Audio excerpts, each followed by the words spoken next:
तर शिवराज राक्षेचं झालेलं नुकसान भरून येणार आहे का? कुस्ती प्रशिक्षक काका पवार यांनी हा सवाल केला आहे। शिवराज राक्षेवर घातलेली बंदी हटवावी लागेल असं देखील काका पवार म्हणाले। पंच नितीश काबलिये यांना कायमचे निलंबित केलं पाहिजे अशी मागणी देखील काका पवार यांनी केली आहे। पुरस्कार प्राप्त काका पवार आपल्या बरोबर आहेत। काका, 3 वर्षासाठी पंचावरती बंदी जी आहे ती महाराष्ट्र राज्य कुस्ती संघाने घातलेली आहे। काय कारवाईची तुमची मागणी होती? तुम्ही समाधानी आहात का?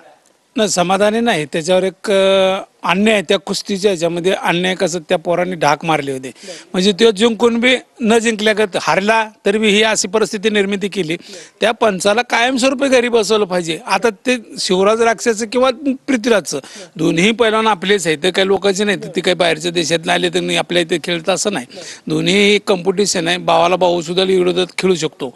पण ते निर्णय जी चुकीचा दिला ना, ते एक चूक म्हणून त्याला कायमस्वरूपी त्याला घरी बसवणं गरजेचं आहे। कुस्ती संघ असेल किंवा महाराष्ट्र राज्य कुस्तीगीर परिषद असेल, त्यांच्यात ते दोघांचा वाद आहे।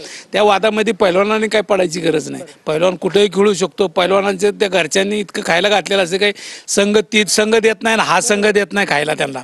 कुस्ती चितपट झाली असती, काय झालं असतं, अजून 40 सेकंद तुम्ही थांबायला पाहिजे होतं, हात घालून बघायला पाहिजे होतं। आणि इंटरनॅशनल नियमाप्रमाणे गेला ना, त्या रेफरीला काय झालं काय नाही काय केलं ह्या संघटनेवाल्याने हुंडा मानला।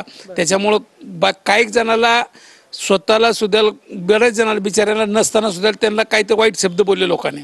का तर ह्या रेफरीमुळे सगळ्याला बोलून कायची पळायला। एवढे राजकारणी होते, दादा होते, तिथं कोण नव्हतं।